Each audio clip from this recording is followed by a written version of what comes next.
The Bell in the Fog by Gertrude Atherton.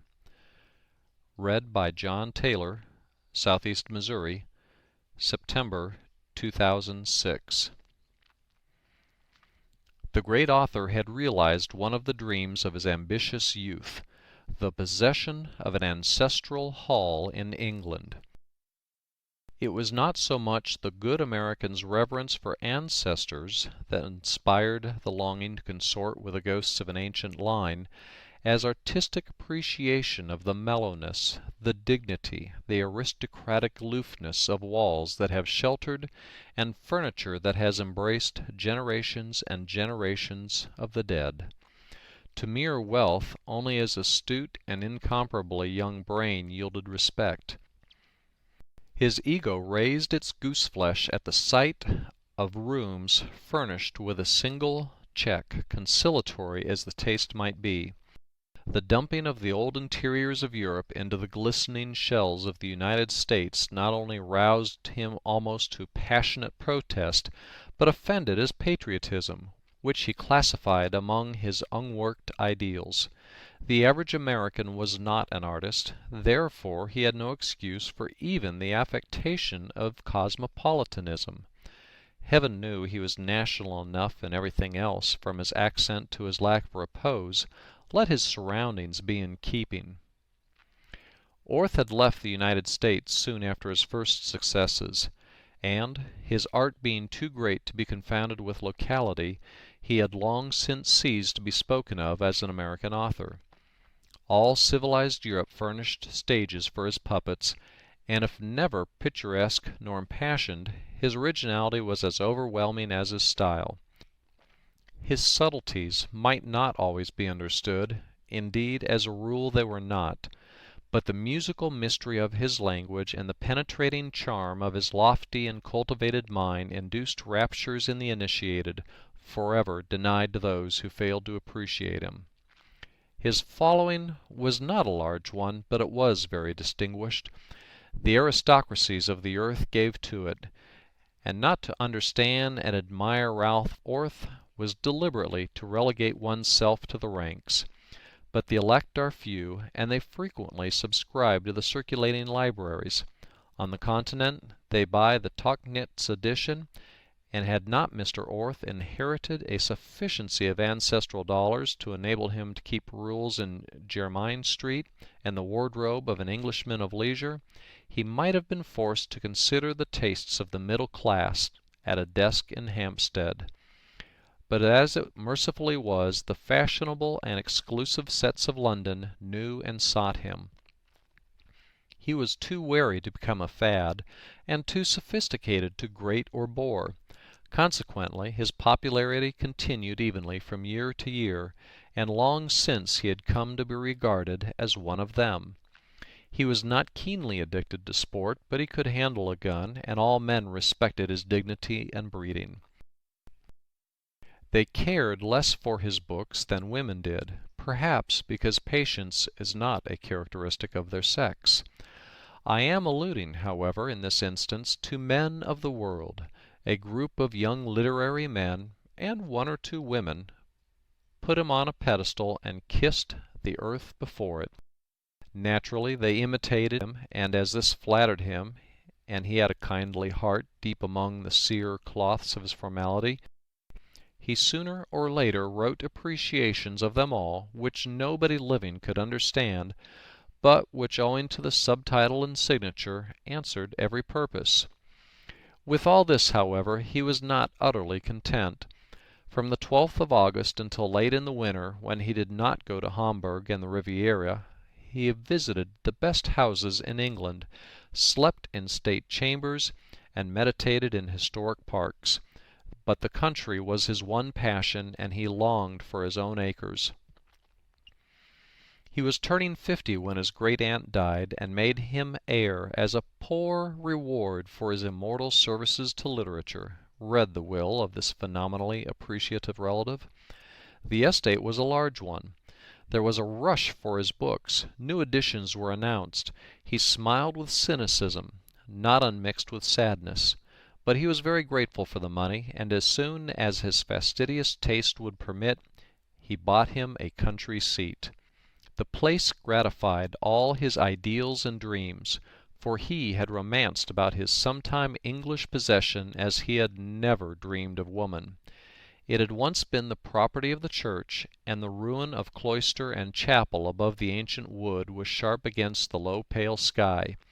Even the house itself was Tudor, but wealth from generation to generation had kept it in repair, and the lawns were as velvety, the hedges as rigid, the trees as aged as any in his own works. It was not a castle nor a great property, but it was quite perfect, and for a long while he felt like a bridegroom on a succession of honeymoons. He often laid his hand against the rough ivied walls in a lingering caress. After a time he returned the hospitalities of his friends, and his invitations, given with the exclusiveness of his great distinction, were never refused. Americans visiting England eagerly sought for letters to him, and if they were sometimes benumbed by that cold and formal presence, and awed by the silences of Chillingsworth, the few who entered there, they thrilled in anticipation of verbal triumphs, and forthwith bought an entire set of his books. It was characteristic that they dared not ask him for his autograph. Although women invariably described him as brilliant, a few men affirmed that he was gentle and lovable, and any one of them was well content to spend weeks at Chillingsworth with no other companion. But on the whole he was a rather lonely man. It occurred to him how lonely he was one gay June morning when the sunlight was streaming through his narrow windows, illuminating tapestries and armor, the family portraits of the young profligate from whom he had once made his purchase, dusting its gold on the black wood of wainscot and floor. He was in the gallery at the moment, studying one of his two favorite portraits, a gallant little lad in the green costume of Robin Hood. The boy's expression was imperious and radiant, and he had that perfect beauty which in any disposition appealed so powerfully to the author. But as Orth stared today at the brilliant youth of whose life he knew nothing, he suddenly became aware of a human stirring at the foundations of his aesthetic pleasure. "I wish he were alive and here," he thought with a sigh. "What a jolly little companion he would be! And this fine old mansion would make a far more complimentary setting for him than for me." He turned away abruptly, only to find himself face to face with a portrait of a little girl who was quite unlike the boy, yet so perfect in her own way, and so unmistakably painted by the same hand, that he had long since concluded they had been brother and sister.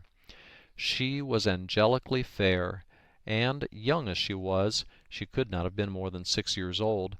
Her dark blue eyes had a beauty of mind which must have been remarkable 20 years later. Her pouting mouth was like a little scarlet serpent, her skin almost transparent. Her pale hair fell waving, not curled with the orthodoxy of childhood, about her tender bare shoulders.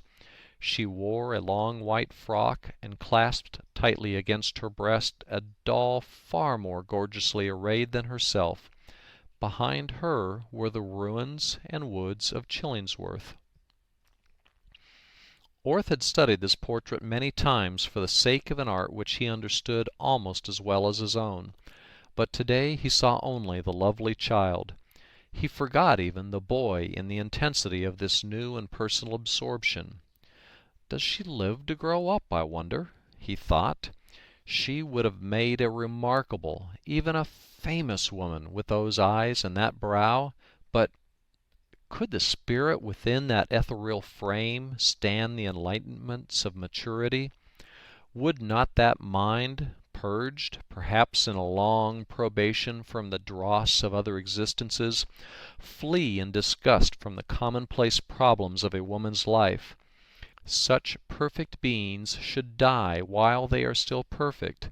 Still, it is possible that this little girl, whoever she was idealized by the artist, who painted into her his own dream of exquisite childhood." Again he turned away impatiently.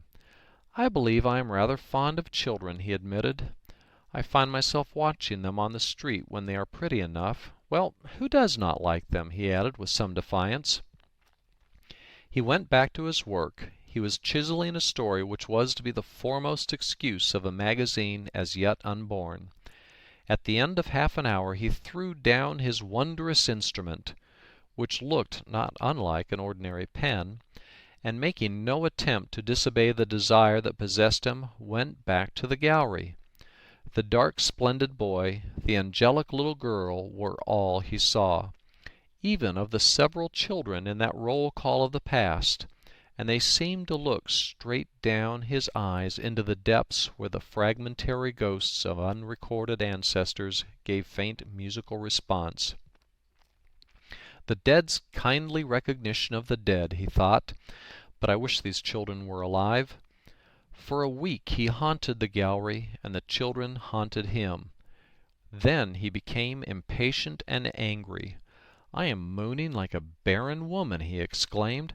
"I must take the briefest way of getting these youngsters off my mind." With the help of his secretary he ransacked the library, and finally brought to light the gallery catalogue which had been named in the inventory. He discovered that his children were the Viscount Tancred and the Lady Blanche Mortlake, son and daughter of the second Earl of Teignmouth. Little wiser than before, he sat down at once and wrote to the present Earl, asking for some account of the lives of the children. He awaited the answer with more restlessness than he usually permitted himself, and took long walks, ostentatiously avoiding the gallery. "I believe those young children have possessed me," he thought more than once. "They certainly are beautiful enough, and the last time I looked at them in that waning light they were fairly alive. Would that they were, and scampering about this park." Lord Teignmouth, who was intensely grateful to him, answered promptly. "I am afraid," he wrote, "that I don't know much about my ancestors, those who didn't do something or other, but I have a vague remembrance of having been told by an aunt of mine, who lives on the family traditions (she isn't married), that the little chap was drowned in the river, and that the little girl died too. I mean when she was a little girl. Wasted away, or something. I'm such a beastly idiot about expressing myself that I wouldn't dare to write to you at all if you weren't really great. That is actually all I can tell you, and I am afraid the painter was their only biographer." The author was gratified that the girl had died young, but grieved for the boy.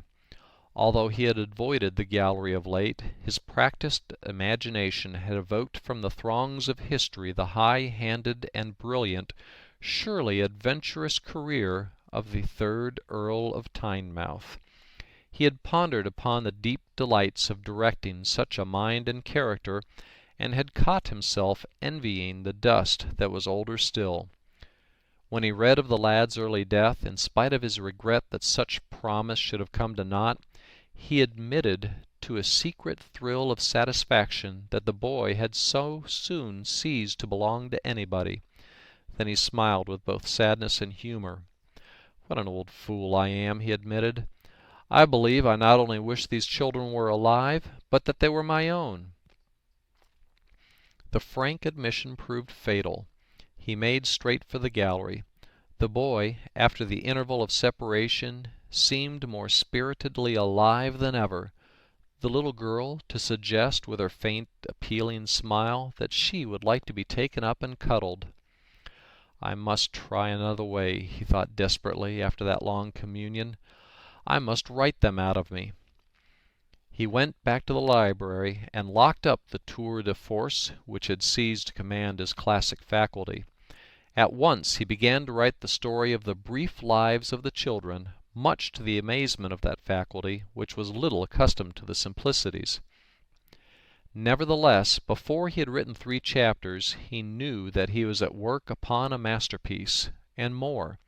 He was experiencing a pleasure so keen that once and again his hand trembled, and he saw the page through a mist. Although his characters had always been objective to himself and his more patient readers, None knew better than he, a man of no delusions, that they were so remote and exclusive as barely to escape being mere mentalities. They were never the pulsing, living creations of the more full-blooded genius. But he had been content to have it so. His creations might find and leave him cold, but he had known his highest satisfaction in chiseling the statuettes, extracting subtle and elevating harmonies, while combining words as no man of his tongue had combined them before. But the children were not statuettes. He had loved and brooded over them long ere he had thought to tuck them into his pen, and on its first stroke they danced out alive. The old mansion echoed with their laughter, with their delightful and original pranks. Mr. Orth knew nothing of children, therefore all the pranks he invented were as original as his faculty. The little girl clung to his hand or knee as they both followed the adventurous course of their common idol, the boy.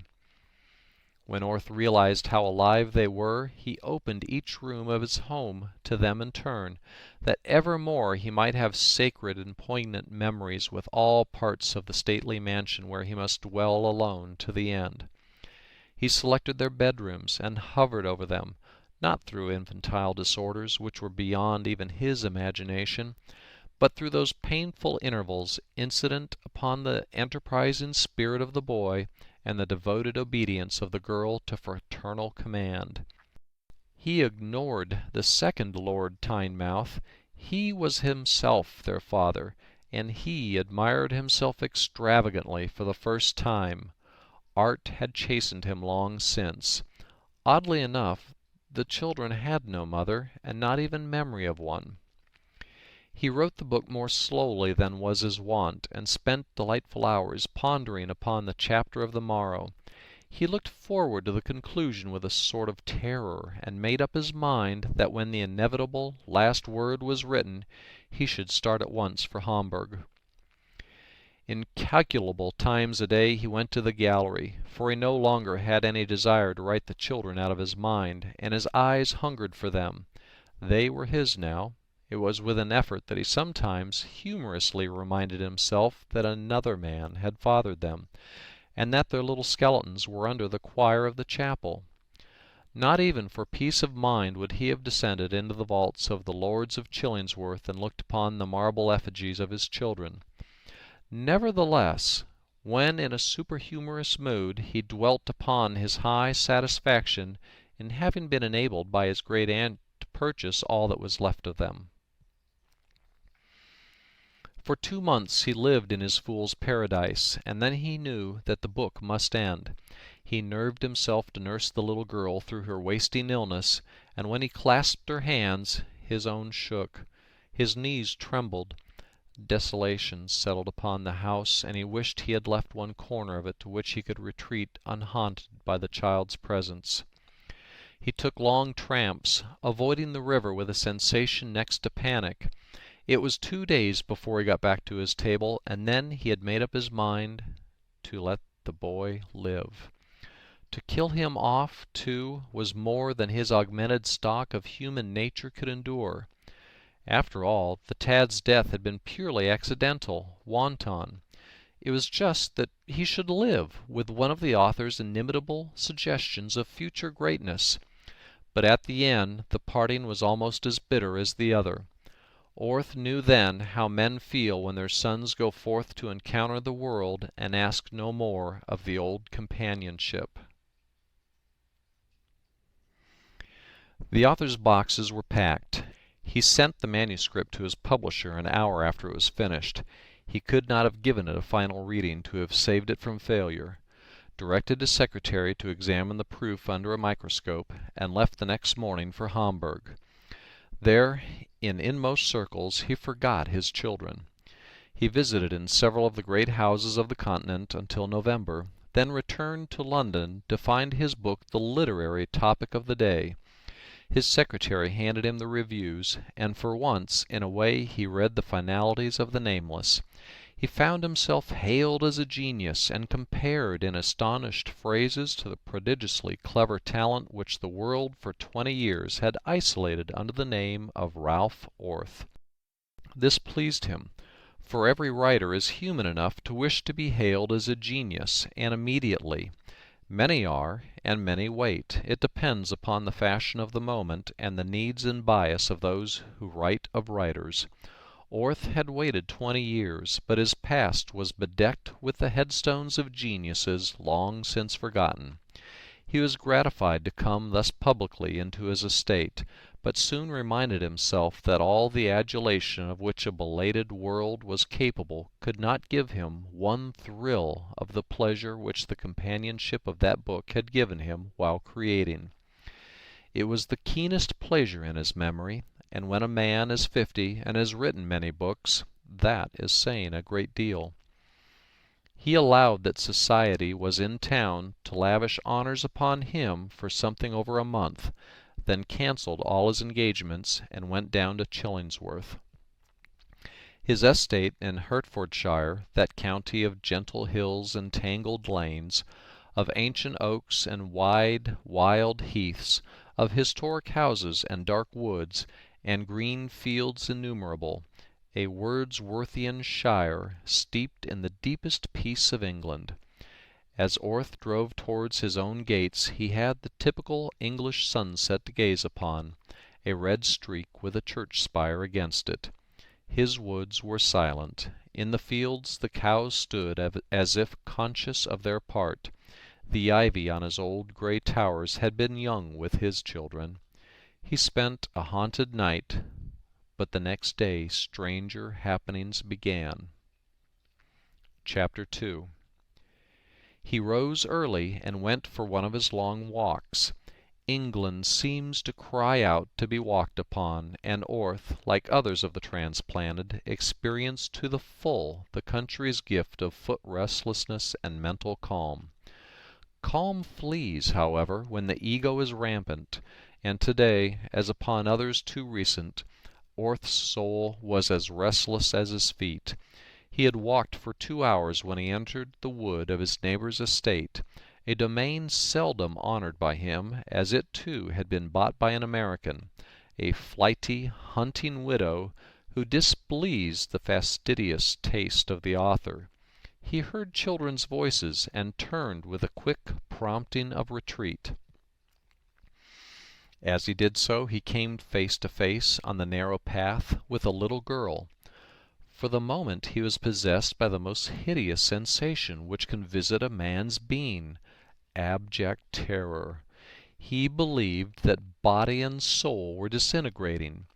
The child before him was his child, the original of a portrait in which the artist, dead 2 centuries ago, had missed exact fidelity after all. The difference, even as rolling vision took note, lay in the warm, pure, living whiteness and the deeper spiritual suggestion of the child in his path. Fortunately for his self-respect, the surrender lasted but a moment. The little girl spoke. "You look real sick," she said. "Shall I lead you home?" The voice was soft and sweet, but the intonation, the vernacular, were American and not of the highest class. The shock was, if possible, more agonizing than the other, but this time Orth rose to the occasion. "Who are you?" he demanded with asperity. "What is your name? Where do you live?" The child smiled, an angelic smile, although she was evidently amused. "I never had so many questions asked me all at once," she said. "But I don't mind, and I'm glad you're not sick. I'm Mrs. Jenny Root's little girl. My father's dead. My name is Blanche." "You are sick?" "No? And I live in Rome, New York State. We've come over here to visit Pa's relations." Orth took the child's hand in his. It was very warm and soft. "Take me to your mother," he said firmly. "Now, at once. You can return and play afterwards. And as I won't have you disappointed for the world, I'll send you to town today for a beautiful doll." The little girl, whose face had fallen, flashed her delight, but walked with great dignity beside him. He groaned in his depths as he saw they were pointing for the widow's house, but made up his mind that he would know the history of the child and of all her ancestors if he had to sit down at the table with his obnoxious neighbor. To his surprise, however, the child did not lead him into the park, but towards one of the old stone houses of the tenantry. "Pa's great-great-great-grandfather lived there," she remarked, with all the American's pride of ancestry. Orth did not smile, however. Only the warm clasp of the hand in his, the soft, thrilling voice of his still mysterious companion, prevented him from feeling as if moving through the mazes of one of his own famous ghost stories. The child ushered him into the dining room, where an old man was seated at the table reading his Bible. The room was at least 800 years old. The ceiling was supported by the trunk of a tree, black and probably petrified. The windows had still their diamond panes, separated, no doubt, by the original lead. Beyond was a large kitchen in which were several women. The old man, who looked patriarchal enough to have laid the foundations of this dwelling, glanced up and regarded the visitor without hospitality. His expression softened as his eyes moved to the child. "Who have you brought?" he asked. He removed his spectacles. "Ah!" He rose and offered the author a chair. At the same moment the women entered the room. "Of course you've fallen in love with Blanche, sir," said one of them. "Everybody does."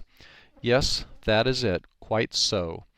Confusion still prevailing among his faculties, he clung to the naked truth. "This little girl has interested and startled me because she bears a precise resemblance to one of the portraits in Chillingsworth, painted about 200 years ago. Such extraordinary likenesses do not occur without reason, as a rule, and, as I admired my portrait so deeply that I have written a story about it, you will not think it unnatural if I am more than curious to discover the reason for this resemblance. The little girl tells me that her ancestors lived in this very house, and as my little girl lived next door, so to speak, there is undoubtedly a natural reason for the resemblance." His host closed the Bible, put his spectacles in his pocket, and hobbled out of the house. "He'll never talk of family secrets," said an elderly woman, who introduced herself as the old man's daughter, and had placed bread and milk before the guest. "There are secrets in every family, and we have ours, but he'll never tell those old tales.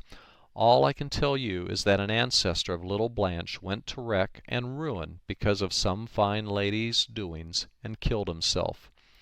The story is that his boys turned out bad. One of them saw his crime and never got over the shock. He was foolish-like after.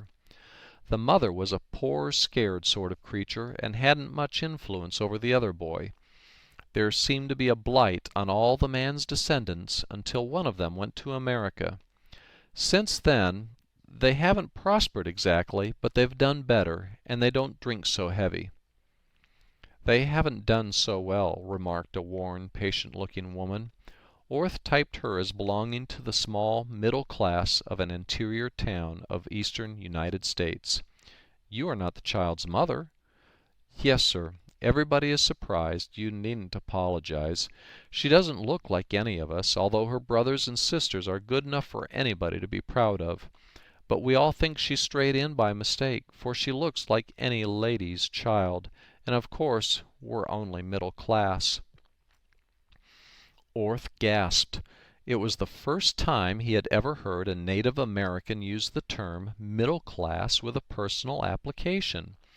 For the moment he forgot the child. His analytical mind raked in the new specimen. He questioned and learned that the woman's husband had kept a hat store in Rome, New York, that her boys were clerks, her girls in stores or typewriting. They kept her and little Blanche, who had come after her other children were well grown, in comfort, and they were all very happy together. The boys broke out occasionally, but on the whole were the best in the world, and her girls were worthy of far better than they had. All were robust except Blanche. "She coming so late, when I was no longer young, makes her delicate," she remarked, with a slight blush, the signal of her chaste Americanism. "But I guess she'll get along all right. She couldn't have better care if she were a queen's child." Orth, who had gratefully consumed the bread and milk, rose. "Is that really all you can tell me?" he asked. "That's all," replied the daughter of the house, "and you couldn't pry open Father's mouth." Orth shook hands cordially with all of them, for he could be charming when he chose. He offered to escort the little girl back to her playmates in the wood, and she took prompt possession of his hand. As he was leaving, he turned suddenly to Mrs. Root. "Why did you call her Blanche?" he asked. "She was so white and dainty, she just looked it." Orth took the next train for London, and from Lord Teignmouth obtained the address of the aunt who lived on the family traditions and a cordial note of introduction to her. He then spent an hour anticipating in a toy shop the whims and pleasures of a child, an incident of paternity which his book children had not inspired. He bought the finest doll, piano, French dishes, cooking apparatus, and playhouse in the shop, and signed a cheque for £30 with a sensation of positive rapture. Then he took the train for Lancashire, where the Lady Mildred Mortlake lived in another ancestral home. Possibly there are few imaginative writers who have not a leaning, secret or avowed, to the occult. The creative gift is in very close relationship with the Great Force behind the universe. For aught we know, may be an atom thereof. It is not strange, therefore, that the lesser and closer of the unseen forces should send their vibrations to it occasionally, or, at all events, that the imagination should incline its ear to the most mysterious and picturesque of all beliefs. Orth frankly dallied with the old dogma. He formulated no personal faith of any sort, but his creative faculty, that ego within an ego, had made more than one excursion into the invisible and brought back literary treasure. The Lady Mildred received with sweetness and warmth the generous contributor to the family sieve, and listened with fluttering interest to all he had not told the world. She had read the book, and to the strange Americanized sequel. "I am all at sea," concluded Orth. "What had my little girl to do with the tragedy? What relation was she to the lady who drove the young man to destruction?" "The closest," interrupted Lady Mildred. "She was herself." Orth stared at her again. Again he had a confused sense of disintegration. Lady Mildred, gratified by the success of her bolt, proceeded less dramatically. "Wally was up here just after I read your book, and I discovered he had given you the wrong history of the picture. Not that he knew it. It is a story we have left untold as often as possible, and I tell it to you only because you would probably become a monomaniac if I didn't. Blanche Mortlake, that Blanche, there had been several of her name, but there has not been one since, did not die in childhood, but lived to be 24. She was an angelic child, but little angels sometimes grow up into very naughty girls. I believe she was delicate as a child, which probably gave her that spiritual look. Perhaps she was spoiled and flattered until her poor little soul was stifled, which is likely. At all events, she was the coquette of her day. She seemed to care for nothing but breaking hearts, and she did not stop when she married either. She hated her husband and became reckless. She had no children. So far, the tale is not an uncommon one, but the worst, and what makes the ugliest stain in our annals is to come. She was alone one summer at Chillingsworth. Here she had taken temporary refuge from her husband, and she amused herself, some say fell in love, with a young man of the yeomanry, a tenant of the next estate. His name was Root. He, so it comes down to us, was a magnificent specimen of his kind, and in those days the yeomanry gave us our great soldiers. His beauty of face was quite as remarkable as his physique. He led all the rural youth in sport, and was a bit above his class in every way. He had a wife in no way remarkable, and 2 little boys, but was always more with his friends than his family. Where he and Blanche Mortlake met, I don't know. In the woods, probably, although it has been said that he had the run of the house. At all events he was wild about her, and she pretended to be about him. Perhaps she was, for women have stooped before and since. Some women can be stormed by a fine man in any circumstances. But, although I am a woman of the world, and not easy to shock, there are some things I tolerate so hardly that it is all I can do to bring myself to believe in them. And stooping is one. Well, they were the scandal of the country for months, and then, either because she had tired of her new toy, or his grammar grated after the first glamour, or because she feared her husband, who was returning from the Continent, she broke off with him and returned to town. He followed her and forced his way into her house. It is said she melted, but made him swear never to attempt to see her again. He returned to his home and killed himself. A few months later she took her own life. That is all I know." "It is quite enough for me," said Orth. The next night, as his train travelled over the great wastes of Lancashire, 1,000 chimneys were spouting forth columns of fire. Where the sky was not red, it was black. The place looked like hell. Another time Orth's imagination would have gathered immediate inspiration from this wildest region of England. The fair and peaceful counties of the south had nothing to compare in infernal grandeur with these acres of flaming columns. The chimneys were invisible in the lower darkness of the night. The fires might have leaped straight from the angry cauldron of the earth. But Orth was in a subjective world, searching for all he had ever heard of occultism.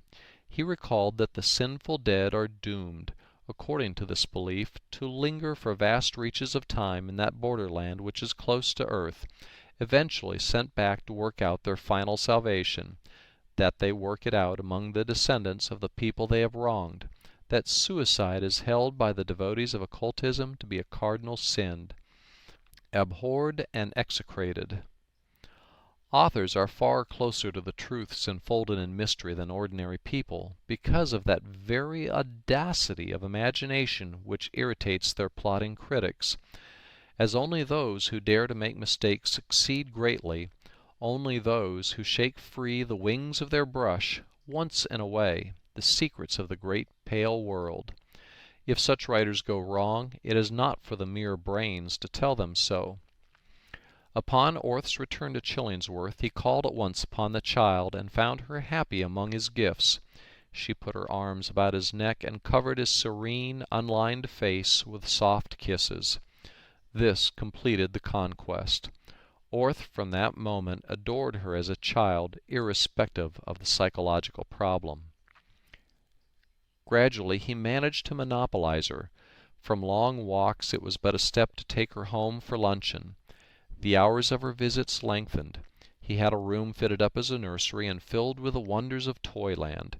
He took her to London to see the pantomimes, 2 days before Christmas to buy presents for her relatives, and together they strung them upon the most wonderful Christmas tree that the old hall of Chillingsworth had ever embraced. She had a donkey cart, and a trained nurse disguised as a maid to wait upon her. Before a month had passed she was living in state at Chillingsworth and paying daily visits to her mother. Mrs. Root was deeply flattered and apparently well content. Orth told her plainly that he should make the child independent and educate her. Meanwhile, Mrs. Root intended to spend 6 months in England, and Orth was in no hurry to alarm her by broaching his ultimate design. He reformed Blanche's accent and vocabulary, and read to her out of books which would have addled the brains of most little maids of 6, but she seemed to enjoy them, although she seldom made a comment. He was always ready to play games with her, but she was a gentle little thing, and moreover easily tired. She preferred to sit in the depths of a great big chair, toasting her bare toes at the log fire in the hall, while her friend read or talked to her. Although she was thoughtful, and when left to herself given to dreaming, his patient observation could detect nothing uncanny about her. Moreover, she had a quick sense of humor. She was easily amused, and could laugh as merrily as any child in the world. he was resigning all hope of further development on the shadowy side when one day he took her to the picture gallery. It was the first warm day of summer. The gallery was not heated, and he had not dared to take his frail visitor into its chilly spaces during the winter and spring. Although he had wished to see the effect of the picture on the child, he had shrunk from the bare possibility of the very developments the mental part of him craved. The other was warmed and satisfied for the first time, and held itself aloof from disturbance. But one day the sun streamed through the old windows, and obeying a sudden impulse he led Blanche to the gallery. It was some time before he approached the child of his earlier love. Again he hesitated. He pointed out many other fine pictures, and Blanche smiled appreciatively at his remarks that were wise in criticism and interesting in manner. He never knew just how much she understood, but the very fact that there were depths in the child beyond his probing riveted his chains. Suddenly he wheeled about and waved his hand to her prototype. "What do you think of that?" he asked. "You remember I told you of the likeness the day I met you." She looked indifferently at the picture, but he noticed that her color changed oddly. Its pure white tone gave place to an equally delicate gray. "I have seen it before," she said. "I came in here one day to look at it, and I have been quite often since. You never forbade me," she added, looking at him appealingly, but dropping her eyes quickly. "And I like the little girl and the boy very much." "Do you? Why?" "I don't know," a formula in which she had taken refuge before. Still her candid eyes were lowered, but she was quite calm. Orth, instead of questioning, merely fixed his gaze upon her and waited. In a moment she stirred uneasily, but she did not laugh nervously as another child would have done.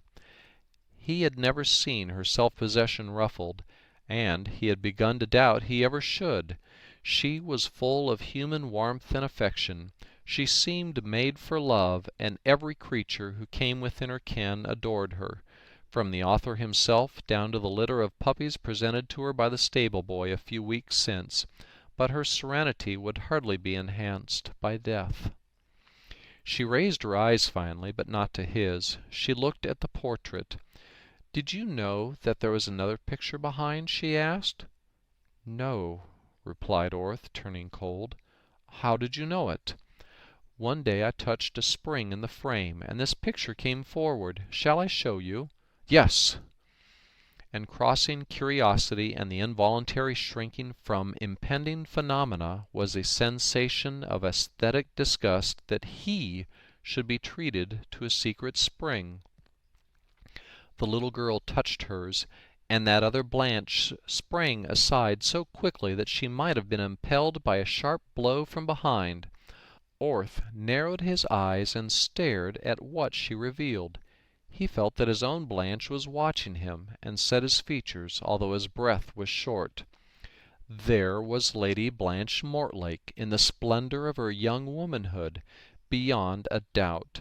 Gone were all traces of her spiritual childhood, except perhaps in the shadows of the mouth, but more than fulfilled were the promises of her mind.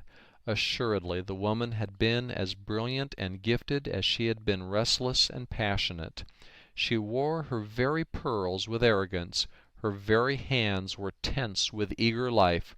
Her whole being breathed mutiny. Orth turned abruptly to Blanche, who had transferred her attention to the picture. "What a tragedy is there!" he exclaimed, with a fierce attempt at lightness. "Think of a woman having all that pent up within her 2 centuries ago, and at the mercy of a stupid family, no doubt, and a still stupider husband. No wonder. Today a woman like that might not be a model for all the virtues, but she certainly would use her gifts and become famous, the while living her life too fully to have any place in it for yeomen and such, or even for the trivial business of breaking hearts." He put his finger under Blanche's chin and raised her face, but he could not compel her gaze. "You are the exact image of that little girl," he said, "except that you are even purer and finer." She had no chance, none whatever. You live in the woman's age. Your opportunities will be infinite. I shall see to it that they are. What you wish to be, you shall be. There will be no pent-up energies here to burst out into disaster for yourself and others. You shall be trained to self-control. That is, if you ever develop self-will, dear child. Every faculty shall be educated. Every school of life you desire knowledge through shall be open to you. You shall become that finest flower of civilization, a woman who knows how to use her independence. She raised her eyes slowly and gave him a look which stirred the roots of sensation, a long look of unspeakable melancholy. Her chest rose once, then she set her lips tightly and dropped her eyes. "What do you mean?" he cried roughly, for his soul was chattering. "Is it... do you—" He dared not go too far, and concluded lamely. "You mean you fear that your mother will not give you to me when she goes. You have divined that I wish to adopt you. Answer me, will you?" But she only lowered her head and turned away, and he, fearing to frighten or repel her, apologized for his abruptness, restored the outer picture to its place, and led her from the gallery. He sent her at once to the nursery, and when she came down to luncheon and took her place at his right hand, she was as natural and childlike as ever. For some days he restrained his curiosity, but one evening, as they were sitting before the fire in the hall, listening to the storm, and just after he had told her the story of the Earl King, he took her on his knee and asked her gently if she would not tell him what had been in her thoughts when he had drawn her brilliant future. Again her face turned gray, and she dropped her eyes. "I cannot," she said. Perhaps, I don't know. Was it what I suggested?" She shook her head, then looked at him with a shrinking appeal which forced him to drop the subject.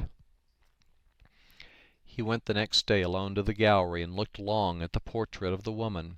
She stirred no response in him, nor could he feel that the woman of Blanche's future would stir the man in him. The paternal was all he had to give, but that was hers forever. He went out into the park and found Blanche digging in her garden, very dirty and absorbed.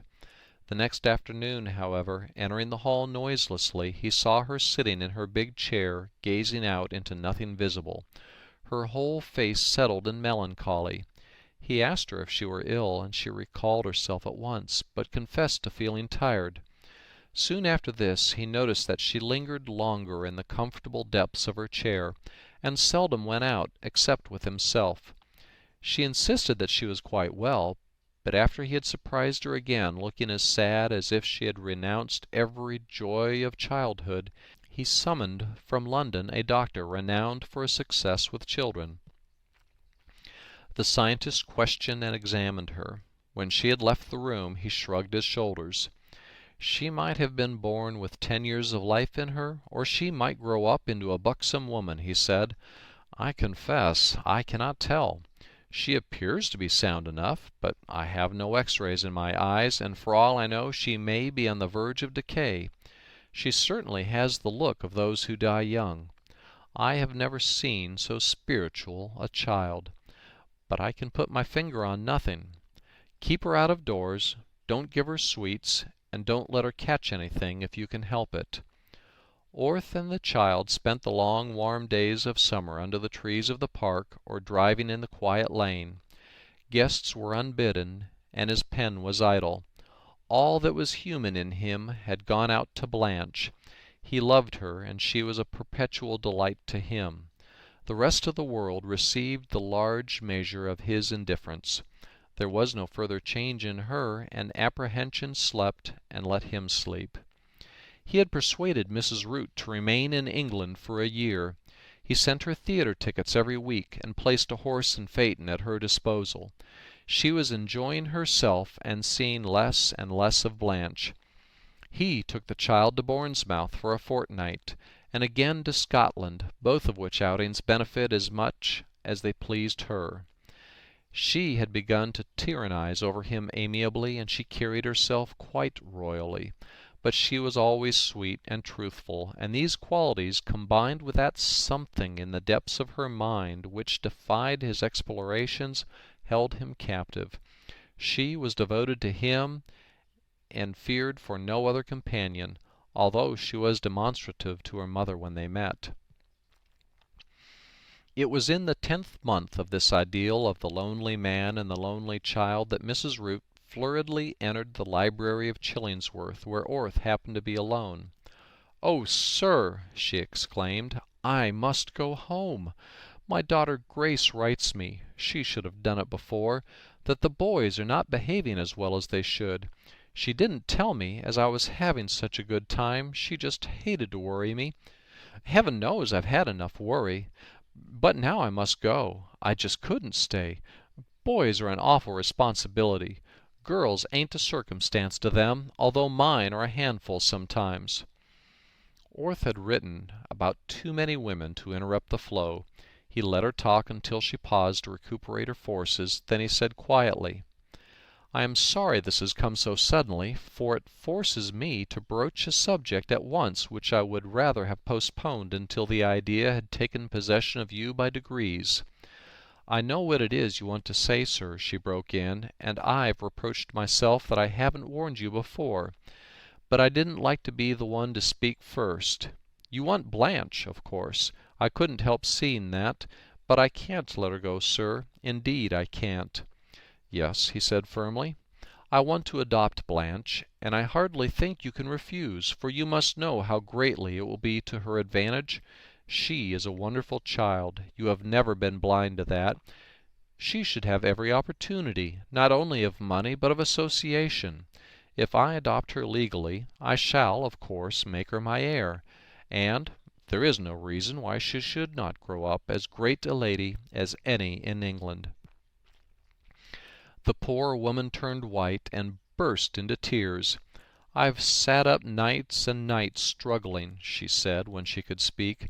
"That and missing her. I couldn't stand in her light, and I let her stay. I know I oughtn't to, now, I mean stand in her light. But, sir, she is dearer than all the others put together." "Then live here in England, at least for some years longer. I will gladly relieve your children of your support, and you can see Blanche as often as you choose." "I can't do that, sir. After all, she is only one, and there are 6 others. I can't desert them. They all need me, if only to keep them together. 3 girls unmarried and out in the world, and 3 boys just a little inclined to be wild. There is another point, sir. I don't know exactly how to say it." "Well?" asked Orth kindly.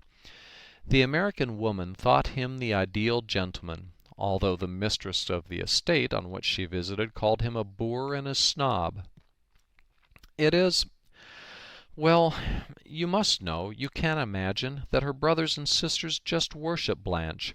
They save their dimes to buy her everything she wants, or used to want. Heaven knows what will satisfy her now, although I can't see that she's one bit spoiled. But she's just like a religion to them. They're not much on church, I'll tell you, sir, what I couldn't say to anyone else, not even to those relations who have been so kind to me.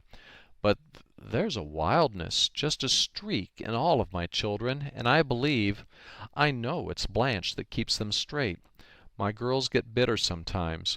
Work all the week and little fun, not caring for common men, and no chance to marry gentlemen. And sometimes they break out and talk dreadful then. When they're over it, they'll say they live for Blanche. They've said it over and over, and they mean it. Every sacrifice they've made for her, and they've made many, has done them good. It isn't that Blanche ever says a word of the preachy sort, or has anything of the Sunday school child about her, or even tries to smooth them down when they're excited. It's just herself. The only thing she ever does is sometimes to draw herself up and look scornful, and that nearly kills them. Little as she is, they're crazed about having her respect. I've grown superstitious about her. Until she came, I used to get frightened, terribly sometimes, and I believe she came for that. So, you see, I know Blanche is too fine for us and ought to have the best, but then they are to be considered too.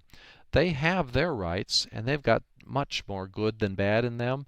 I don't know. I don't know. It's kept me awake many nights." Orth rose abruptly.